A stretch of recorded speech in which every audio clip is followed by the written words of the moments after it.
monde, salut les youtubeurs. Aujourd'hui je voudrais revenir sur une vidéo que j'ai faite il y a quelques semaines lorsqu'on a fait notre voyage dans les Landes. Il s'agit de la panne rare. Aujourd'hui je sais de quoi il s'agit, je sais qu'elle est rare, hein, mais je vais aujourd'hui voir avec vous de quoi il s'agit exactement. Je le fais grâce à des commentaires que vous m'avez fait et qui m'ont permis de me mettre sur des pistes que j'ai explorées. Et lorsque j'ai démonté mon pneu pour le changer, surtout pour changer, vous allez le voir, la jante. Eh bien, on va voir ça de plus près.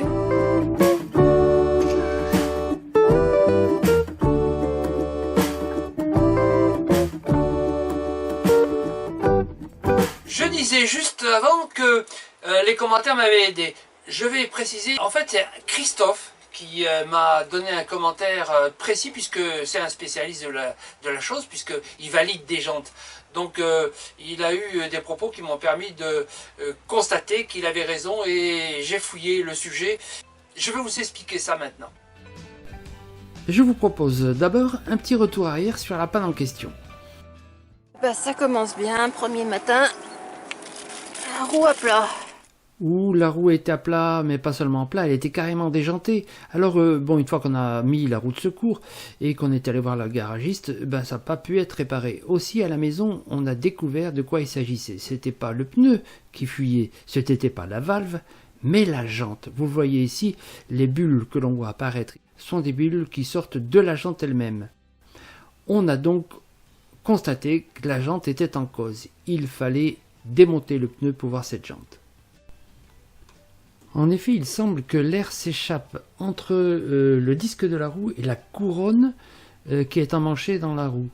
Alors cette fente qui est là m'interpelle, on voit qu'elle fuit et je peux même constater qu'il y a une espèce de rayure sur toute la longueur sous la valve qui semble elle-même fuir. Ça m'interpelle beaucoup, donc on va voir ça au démontage. Je viens de recevoir ma nouvelle jante.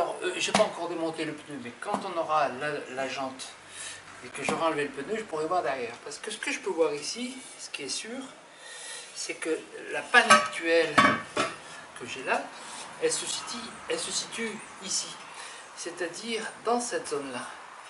Or, vous voyez qu'il n'y a aucune soudure ici. Les seules soudures, elles sont derrière. Pour tenir l'ensemble ici, il n'y a rien. C'est une seule pièce, il n'y a pas de soudure. Donc la fuite que j'ai eue ici, elle vient de là. Elle ne vient pas du tout des soudures. C'est en ce sens qu'elle est très originale, cette panne. Et donc rare. Il est donc maintenant temps d'aller voir ce qu'il y a derrière le trou de la valve sur le disque de la roue. Dans la fabrication de ces jantes, cette partie-là, centrale, en fait, elle est emboutie dans la partie jante proprement dit. Et ensuite, une fois qu'elle est emboutie, elle est soudée.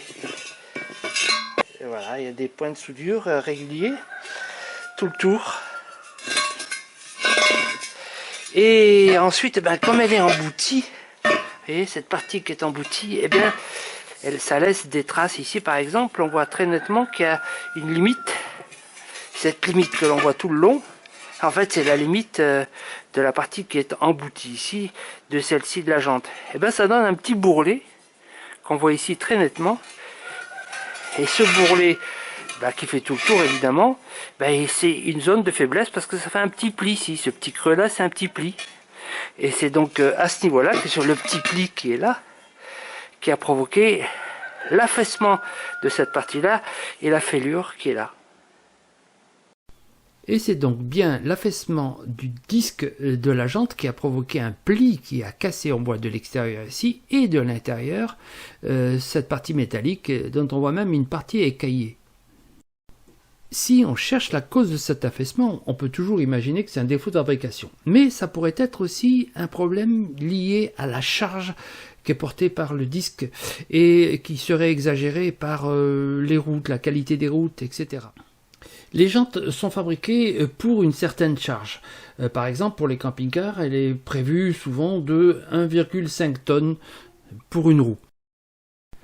selon le commentaire de notre ami Christophe, il me signale que les tests sont faits avec des charges 2 fois et demi celle qui est prévue au départ et sur 2000 km, ce qui équivaut à une utilisation sur 400 000 km, suffisant. Et il ajoute que si la charge est supérieure à 20% au-dessus, la durée de vie ne sera plus que de 120 000 km. Et si c'est avec des nids de poules, c'est plus que 30 000 km. Je vous rappelle quand même que pour 1,5 tonnes par roue, 20% c'est 1,8 tonnes. C'est quand même vite atteint. Et comme dans mes voyages en Europe, par exemple ici en Albanie, j'ai pris des routes qui n'étaient pas très bonnes, je crois que j'ai ici la raison de la panne que j'ai eue au bout de 33 000 km. Par contre, je ne crois pas que la charge par roue était supérieure à 1,5 tonne, ce qui était prévu initialement.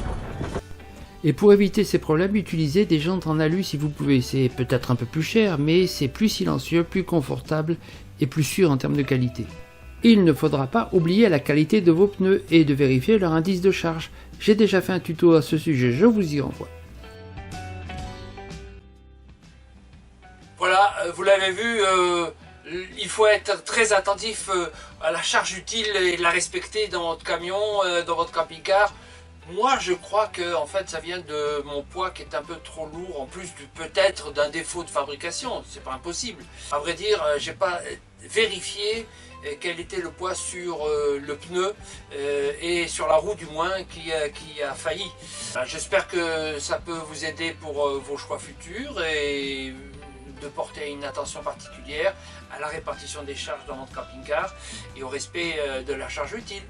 Je vous donne rendez-vous à vendredi prochain, 18h30. N'oubliez pas de faire jouer et titiller tous les algorithmes de YouTube me permettent de développer ma chaîne et d'avoir le maximum de commentaires et d'abonnés et de likes.